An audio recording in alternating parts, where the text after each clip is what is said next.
지난달 28일이었죠. 전북대학교 통합정보 시스템이 해킹을 당해 32만 명의 개인정보가 유출되는 사고가 벌어졌는데요. 사상 초유의 대규모 정보 유출 사태에 당사자들은 2차 피해에 대한 불안감을 감추지 못하고 있습니다. 또 대학의 허술한 보안과 뒤늦은 대처를 비판하는 목소리가 이어졌습니다. 오늘 이슈 토론에서는 개인정보 보호의 중요성과 재발 방지책 이야기 나눠보겠습니다. 세 분 모셨습니다. 이형효 원광대학교 컴퓨터 소프트웨어 공학과 교수, 정환석 박사 개인정보 보호 전문가이십니다.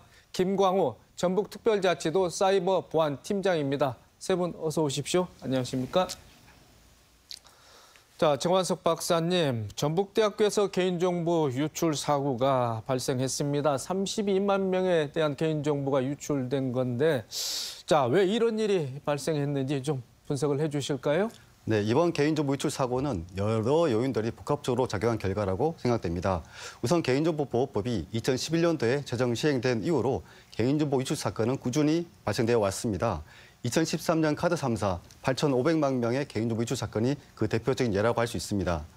그 사건 이후로 기관과 국민 모두의 경각심이 크게 높아졌고 이 때문에 예산과 인력이 투입 확대되어서 자연스럽게 개인정보 유출 사건이 눈에 띄게 크게 줄어드는 추세였지만 여전히 관리체계의 지속적인 강화를 필요로 하고 있습니다. 특히 이번 사건은 수강 신청 등 데이터 통신이 폭주하는 시기에 발생했을 가능성이 높습니다. 때문에 서비스 중단에 대한 우려로 보안 수준을 일시적으로 완화하는 것이 원인이 될 수 있다고 조심스럽게 추천해 봅니다. 결국 개인정보 보호를 위해서는 지속적인 관심과 충분한 예산, 인력 투입이 필수적이면서 이를 소홀히 할 경우에는 언제든지 유사한 사고라든가 모방 범죄가 발생할 수 있다는 것을 보여준 사례라고 생각합니다. 네, 자 개인정보를 그동안 철저히 관리를 하는 시스템이 구축이 됐을 텐데 왜 하필 이 시기에 그 시스템을 좀 완화하는 그런 상황이 발생했을까요? 네, 아까 말씀드린 것처럼 수강 신청 기간에는 여러 그 서비스 중단이라든가 그다음에 그 서비스 불만에 대한 폭주들이 있을 수 있는 상황이 있을 수 있습니다. 이 때문에 이제 정보보안 담당자들은 서비스를 이제 계속적으로 지속적으로 가능하기 위해서 정보보안 규정이라든가 보안 수준을 좀 완화할 수 있는 그런 사항들도 있기 때문에 그 때문에 이제 보안 홀이 좀 발생할 수 있는 상황이 될 수 있습니다. 그 텀을 이용해서 개인정보 유출이 발생했지 않았나 그렇게 생각합니다. 네. 현재도 좀 거기에 대한 탐문이라든지 경찰의 수사가 진행되고 있는 상황이니까 그 결과에 대해서는 좀 더 시간을 두고 봐야 되겠군요. 자, 이형효 교수님. 자, 이번 해킹이 파라미터 변조라는 수법이 사용됐다고 그러는데 자, 이게 비교적 좀 쉬운 방법으로 알려져 있긴 한데요. 자, 어떤 내용인지 좀 말씀을 해 주시죠. 예, 파라미터 변조 방법을 좀 간략하게 설명드리면 사용자가 전달하는 정보를 악의적인 의도를 가지고 있는 해커가 변조함으로 인해서 타인의 정보를 조회한달지 또는 사용자 본인 확인에 대해 절차를 우회하는 이런 공격 기법을 통칭합니다. 지금 우리 국민 대다수가 매일매일 PC나 태블릿 또는 휴대폰을 통해서 식당을 예약한달지 또는 그 온라인 쇼핑을 한달지 SNS 활동을 하고 있는데요. 이 과정에서 사용자와 또 서비스 제공하는 이 사이트 간의 정보가 이제 교류되게 됩니다. 그래서 클라이언트하고 서버가 주고받는 이 정보의 규격이 현재는 다 표준화되어 있고 공개가 되어 있습니다. 그 이유로 해서 사용하고 또 개발자가 편리한 장점이 있지만 악의적인 해커가 공격하기 쉬운 취약점이 되기도 합니다. 앞서 말씀드린 이 파라미터 변조 방식의 해킹을 이용하면은 앞서 말씀드린 대로 의도하지 않은 행위를 유발시킨다 할지 사용자 인증 과정을 우회함으로써 타인의 정보가 유출되거나 또는 의도하지 않은 동작을 유발시킬 수가 있습니다.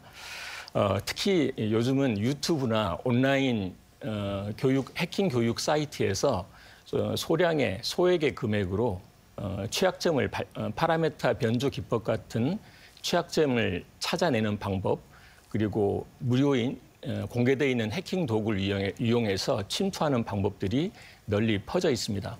그래서 IT에 대한 전문 지식이 없는 사용자라도 이러한 동영상 강의를 청취하고 따라해 봄으로써 이러한 문제점이 발생될 수 있는 여지가 많다는 이런 생각을 가지고 있습니다. 네, 그렇군요. 자, 정환석 박사님, 파라미터 변조가 고전적인 수법이라고 하는데 그렇다면 최근에 해킹 수법이라든가 사이버 공격이 과거하고는 좀 달라진 점이 있습니까? 아까 말씀하신 것처럼 이번 사건은 파라미터 변조 인정을 통한 데이터 유출 사건으로 보입니다. 그러나 최근 사이버 공격은 더 교묘하고 위협적입니다. 대표적인 예로 지능형 지석 공격, 즉 APT 공격이라 하는데요. APT 공격은 특정 조직이나 기업을 목표로 삼고 장기간에 걸쳐서 다양한 수단을 이용해서 공격하는 방식입니다. 공격자는 처음에 시스템에 침투해서 악성 코드를 은밀히 설치하고 특정 시점에 대규모로 공격을 감행하게 됩니다. 랜섬웨어를 예를 든다면 공격자가 이번에 유출된 이메일을 통해서 그들이 관심을 가질 수 있는 그런 문구, 즉 보상을 해준다라는 그 메일 제목으로 해서 스팸 메일을 보내게 되고 사용자가 이메일을 열거나 첨부 파일을 실행하는 순간에 PC의 모든 파일을 암호화하게 되는 것이죠. 이렇게 하게 되면 이 암호화했던 파일들을 해제해주는 대가로 비트코인 같은 금전을 요구하게 되는 것이죠. 이때 돈을 지불하더라도 암호 해독키를 주지 않는 사례도 있어서 많은 주의를 요하게 됩니다. 특히 외국의 경우 같은 경우에는 공공기관 시스템 전체가 랜섬웨어로 감염되는 사례도 있었습니다. 자, 김광우 팀장님, 이번 대학 정보 유출 사고 때문에 도민들도 개인 유출에 대해서 우려가 상당히 있는 것 같습니다. 자, 도에서도 이 사안에 대해서 관심을 가지고 지금 예의주시하고 있는 상황 아니겠습니까? 어떻습니까? 네, 그렇습니다. 도민들께서 개인정보 유출에 대해 우려가 크신 만큼 전북특별자치도는 이 사안을 매우 심각하게 받아들이고 있습니다. 사고 발생 후 도에서는 즉각적으로 정보보안 점검을 실시하였고요. 도청 시스템에 해킹 시도가 있었는지 확인을 정밀하게 하였습니다. 현재까지 외부 침입은 없었으나 도민들께서 우려하신 만큼 안심하고 행정 서비스를 이용하실 수 있도록 추가적인 보안 강화 조치를 시행하고 있습니다. 지금 현재 도에서 운영하고 있는 45개 홈페이지는 통상적으로 우리가 분기별로 1회, 연 4회 취약점 점검을 하고 있는데요. 이 중에 그 개인정보를 보유하고 있는 16개 사이트에 대해서 추가적으로 관계기관에 의뢰해서 특별 점검을 실시할 계획입니다. 네. 자, 개인정보 보호에 크게 신경을 쓰고 있다고 하지만 여전히 해킹에 취약하다고 느껴지는 게 있습니다. 사실 과거에도 이와 유사한 정보 유출 사고가 있었지 않겠습니까? 어디 한번 좀 정리를 좀 해봐 주시죠. 예, 이번 전북대 사고에 쓰인 그 파라미터 변조 해킹 사고는 9년 전에 아이핀 해킹 사건이라는 그 사건이 있었습니다. 그 사건과 해킹 방법에 있어서 굉장히 유사한 점이 있습니다. 아이핀 발급을 위해서 인증을 완료했다는 그 파라미터를 위변조해서 무단으로 75만 건의 아이핀을 발급한 사례가 있었고요. 그 밖에도 대학교에서 발생한 이전의 유사 사례들을 보면 2015년도 고려대학교 웹사이트 파라미터 변조, 2017년도 경북대학교 학사관리 시스템 파라미터 변조, 2019년 서강대학교 학생정보 시스템 파라미터 변조 등의 이런 사례가 있었습니다. 네. 자, 이 교수님. 자, 궁금한 게 대학의 보안정보 시스템이라는 게 대학별로 이렇게 천차만별인지 아니면 천편일률적인지 원래 대학의 보안 시스템이 해킹에 취약할 수밖에 없는 또 이유가 있는지 어떻습니까? 예, 제가 생각할 때는 대학의 정보 시스템 보안을 위한 시스템 운영이나 그 기본적인 원칙은 공공기관이나 기업과 크게 다르지 않다고 생각됩니다. 공공기관이나 기업은 그 해당 기관이 제공하는 서비스를 제공하기 위해서 제한적으로 인터넷 접속이랄지 시스템을 활용하고 있습니다.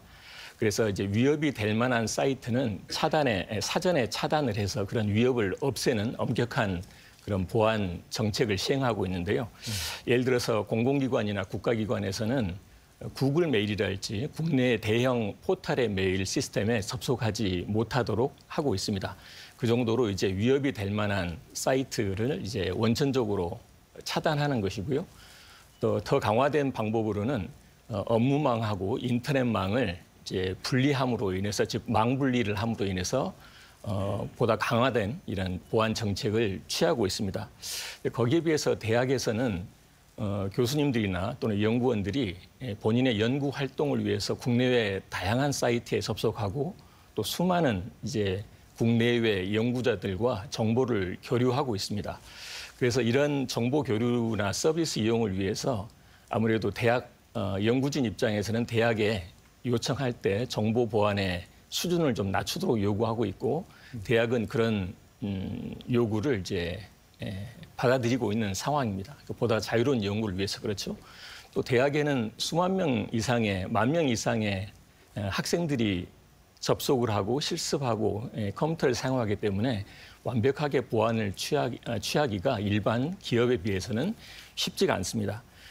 그럼에도 불구하고 대학은 연구자들의 연구를 방해하지 않는 수준에서 정보 보호를 정책을 시행함과 동시에 보안 시스템 운영을 위한 재정적인 지원이랄지 또는 보안 담당 인력에 대한 재교육이나 전문 인력에 대한 확충을 함으로써 그런 밸런스를 맞춰야 된다고 생각합니다. 자, 그래서 그 어느 때보다 개인정보 보호 정책이 강화되고 있지 않겠습니까? 개인정보 보호와 관련된 법안들, 뭐 강화된 부분이 많이 있을 텐데, 자, 어떤 부분이 있는지 좀 말씀을 해주시죠. 네, 개인정보보호법은 앞서 말씀드린 것처럼 2011년도 3월 달에 제정되었고 시행되어 왔습니다. 그 이후로도 계속적으로 일부 개정이 되어 왔는데요.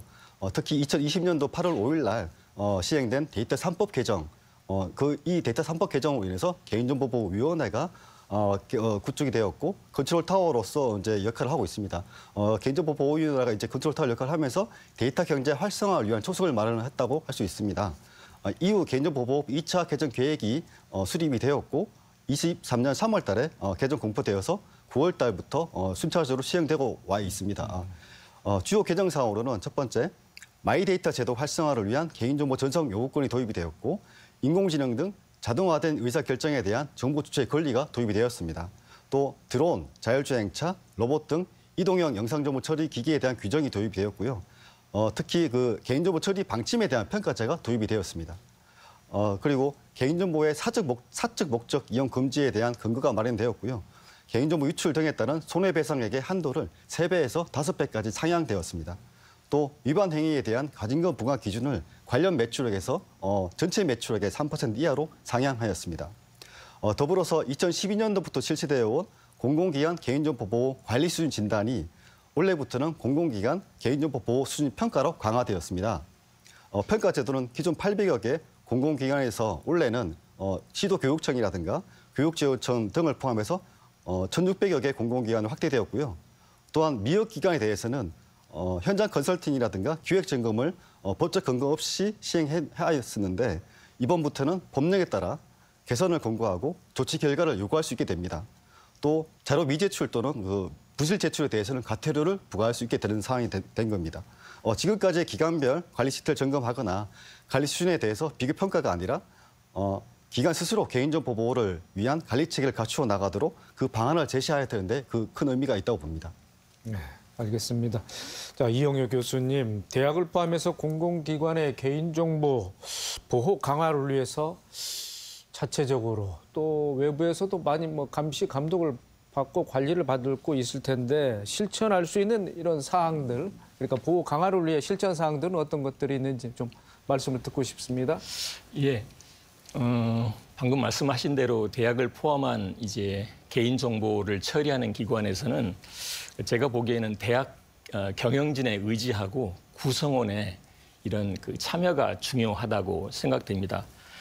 앞서 말씀드린 대로 이 대학의 개인정보 보호 실천은 예산과 인력이 투여되는 것이 필수적인데요. 매년 책정되는 그런 정보와 예산에 그 정보 보호랄지 또는 개인정보 보호를 위한 시스템 도입이나 관련되는 교육에 대한 투자가 꾸준히 필요하다고 생각됩니다. 그리고 개인정보 보호를 전담할 수 있는 인력을 충원하는 것이 가장 바람직한데요. 이것도 경영진의 그 인사에 대한 그런 의지의 한 표현이라고 볼 수 있겠습니다.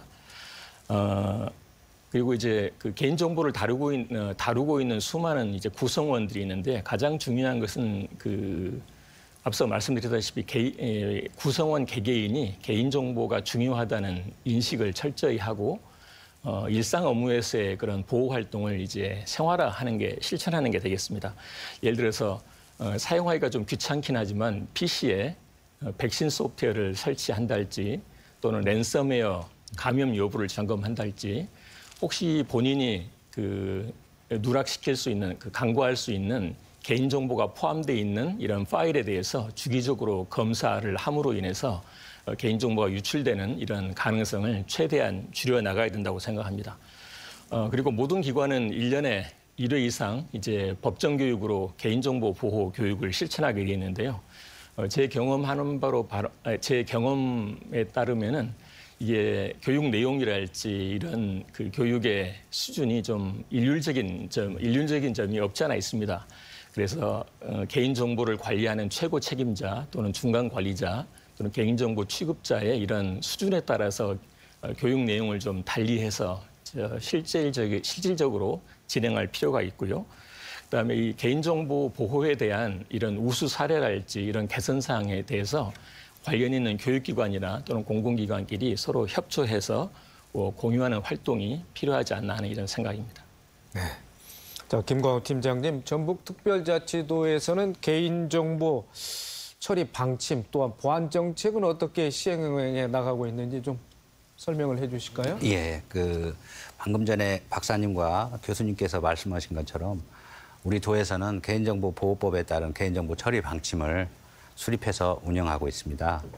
이 방침은 도에서 보유한 개인정보 파일의 보유 기간, 처리 목적 이런 것들을 명시하고 개인정보의 제3자 제공, 위탁 현황 등을 공개하여 개인정보 처리의 투명성을 높이는 게 주요 내용으로 담겨져 있습니다. 이러한 개인정보 처리 방침은 누구라도 열람해서 볼 수 있도록 도 대표 홈페이지 하단에 링크를 통해 게시를 하고 있습니다. 또한 개인정보 보호를 위하여 시스템 방화벽 운영, 백신 프로그램 설치, 홈페이지 내 개인정보 차단 정책, 접속 기록의 주기적인 점검을 통해 개인정보 보호를 강화하고 있으며 직원 업무용 PC 내 개인정보 파일을 하루 한 차례씩 자동으로 암호화하여 만일의 유출 사고에 대한 대비를 하고 있습니다. 자, 이 교수님. 자, 개인정보와 관련된 게 뭐 쉽게 말하면 이제 생년월일이라든지 주민등록번호 또는 이제 휴대전화번호 또 이메일 주소가 있을 텐데 뭐 심지어 뭐 보호자라든지 가족들의 다 이름도 다 포함이 돼서 많게는 이제 정보가 70건에 이른다고 합니다. 자, 이 정도 정보를 가지고 있으면은 뭐 나쁘게 사용한다고 그러면 쉽게 이제 범죄에 이용할 수 있을 텐데, 자, 어떻게 보고 계십니까? 이번에 그 도내 대학에서 유출된 개인 정보가 언론 보도에 따르면 상당히 그 양도 많을 뿐더러 그 종류도 그 예상 외로 좀 다양한 것으로 좀 판단이 되고 있습니다. 특히나 그 언론 보도에 따르면은 그 주민등록번호가 유출된 것으로 돼 있는데요.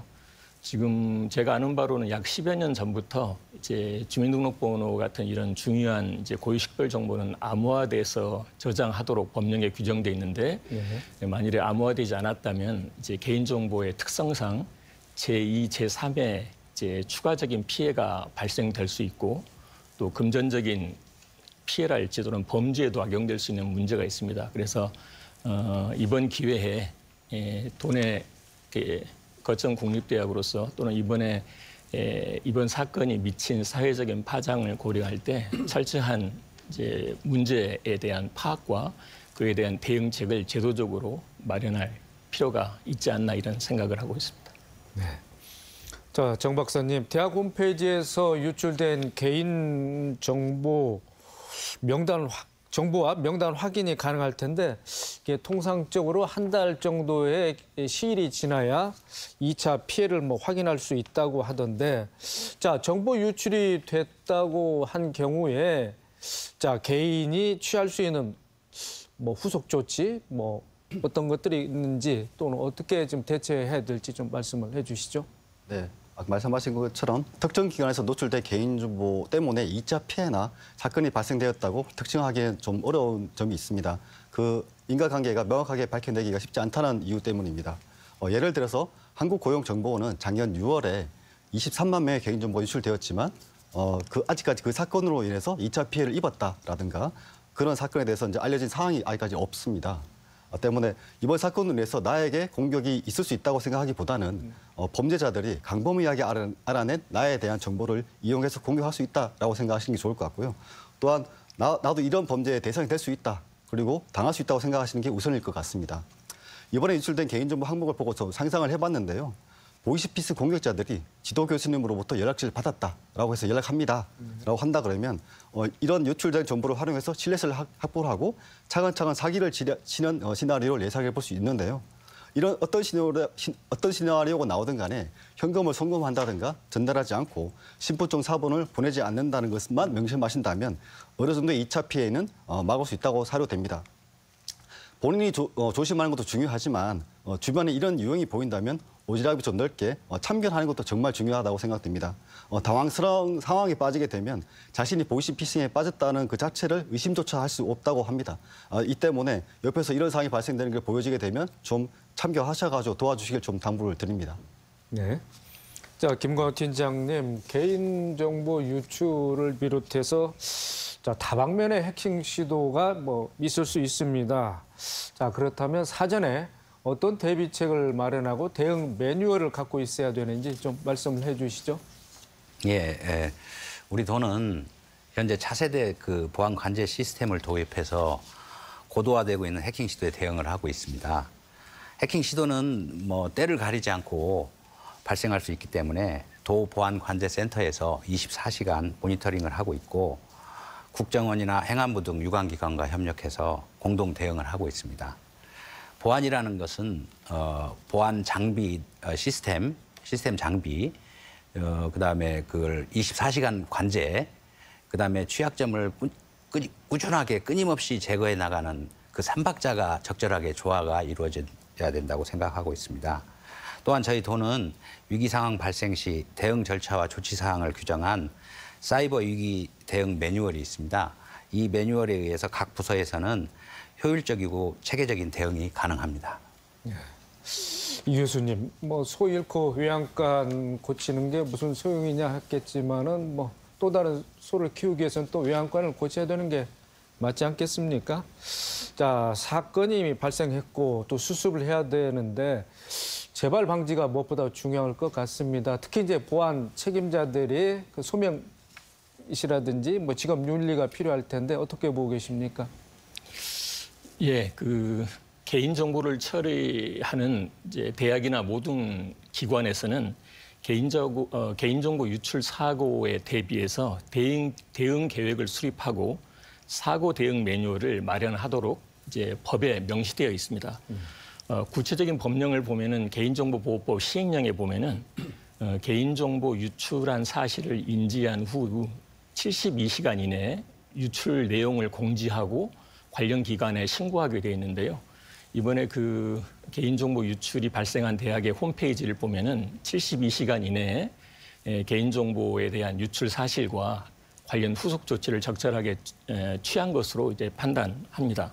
그래서 이러한 그 100% 완벽한 정보 보안이나 개인정보에 대한 개인정보 보호는 없기 때문에 이러한 대응 매뉴얼도 수립 후에 충실히 실행해야 된다고 보고요. 또 이제 모든 그 정보 시스템을 운영하는 기관에서는 이제 매년 1회씩 이제 정보 시스템에 대한 취약점 점검을 하도록 되어 있습니다. 근데 이제 그 대부분의 기관이 예산의 문제 때문에 별도의 예산을 마련하지 않고 시스템을 유지 보수하는 업체에 그런 그 취약점을 점검하는 그런 방법을 취하고 있어서 좀 한계가 있다고 생각됩니다. 그리고 이 교육기관에서는 이제 교육부가 이제 매년 그 고등교육기관에 대해서 정보보호 수준 진단을 하는데요. 제가 알기로는 이 매년 이루어지는 교육에 현장 점검이 이루어지지 않는 것으로 알고 있어서 알고 있고요. 그다음에 수백 개의 대학을 교육부가 매년 점검을 해서 취약점을 찾아내는 것이 결코 쉽지 않다고 생각됩니다. 그래서 기초적이면서도 획일적인 이런 취약점 점검보다는 별도의 예산을 편성해서 전문적인 이제 모의 해킹 인력과 협력을 해서 해당되는 시스템에서 발생할 수 있는 개인정보의 유출 위협이 뭔지를 관련되는 직원들과 협력해서 찾아내서 근본적으로 개선해 나가는 것이 중요하다고 생각합니다. 네, 김 팀장님, 자 전북 전반에 걸친 정보와 자료를 관리하고 있고 또 여기에 대한 보안 교육을 시행하고 계실 텐데 자체적으로 직원을 대상으로 어떻게 교육을 하고 있는지 좀 말씀을 해주실까요? 예, 그 개인정보 보호를 위해서 중요한 것 중에 하나는 교수님께서 말씀하셨듯이 직원들의 개인정보 보호에 대한 인식을 높여주는 강화입니다. 도에서는 개인정보 보호 책임자, 담당자, 시스템 담당자, 그 외에 전 직원에 대한 대상별 맞춤형 교육을 실시하고 있습니다. 먼저 책임자와 담당자는 개인정보보호위원회에서 실시하고 있는 전문과정과 실무과정을 이수하고 있습니다. 시스템 담당자를 대상으로는 개인정보보호위원회에서 인증을 받은 전문 강사를 초빙을 해서 관련 법규가 개정이 된 사항이랄지 이런 기술적인 보안 대책을 교육을 하고 있습니다. 그 외에 전 직원을 대상으로 하는 온라인 교육도 있고요. 네. 매월 개인정보 보호의 날을 운영해서 업무와 관련된 개인정보 보호 콘텐츠를 이해하기 쉽게 사파나 만화 형식으로 배포를 하고 있습니다. 그리고 타기관의 개인정보 유출 사례를 전파해서 반면 교사로 삼는 등 개인정보에 대한 인식을 강화시키고 있습니다. 네. 자, 정 박사님, 지난 10일이었는데 최근입니다만은 충남 아산 지역의 대학에서도 개인정보가 대량 유출되는 일이 벌어졌습니다. 자, 교육부 차원의 대책이 필요한데 보완해야 될 보완 대책 뭐가 필요할까요? 보안 정책적인 관점에서 말씀을 좀 드려보겠습니다. 아까 교수님께서 말씀하신 것처럼 국가의 중요 기반 시설에 대해서는 법에 따라서 매년 취약점을 진단하는 등 정보 보안 수준을 전반에 대해서 검사를 해야 됩니다. 이를 위반했을 경우에는 과태료를 처할 수 있습니다. 금융권에서도 전자금융 기반 시설에 대해서 취약점 진단을 실시하고 있고 교육부도 기반 시설로 포함된 시설에 한해서 매년 취약점을 진단하고 있습니다. 이와는 별개로 교육부는 대학교 등을 포함해서 정보보안 및 개인정보 보호 수준 진단을 매년 실시하고 있습니다. 여기서 점수를 높게 받았다고 해서 해킹 위험이 낮다든가 이런 높다고 해서 점수가 높다고 해서 이제 해킹 위험이 높다든가 이런 것들에 대해서 단정 지을 수 없는데요. 이런 진단은 해킹 위험을 최소화하기 위한 기관의 노력을 평가하는 척도이기 때문입니다. 여기서 이제 중요한 사항들은 대학의 정보보안 수준 진단에서 우수 등급을 받을 수 있는데요. 우수 등급을 받았다고 해서 의무적으로 받아야 되는 정보보호관리체계 인증, 즉 ISMS 인증이라고 하는데 인증에 대해서 면제를 하고 있는데요. 이런 상황에 대해서 보완이 좀 필요하다고 생각이 됩니다. 정보보안 수준 진단 지표를 ISMS 인증 지표와 동일 수준을 맞추고 자체 평가한 후에 우수 등급이 아니라고 판단했을 경우에는 즉시 인증 절차를 밟을 수 있도록 개선하는 것이 필요하다고 생각됩니다. 실제로 정보보안 수준 진단 시에 보통이나 미흡 등급을 받았을 경우에는 ISMS 인증을 준비해야 되는데요. 이때 예산 확보라든가 과정 진행에 상당한 시간이 소요되기 때문입니다. 이 같은 상황을 고려했을 때는 정책적인 보완이 필요하다고 저는 생각합니다. 네. 자, 이 교수님, 스마트폰이나 이메일 해킹 또는 스미싱이죠.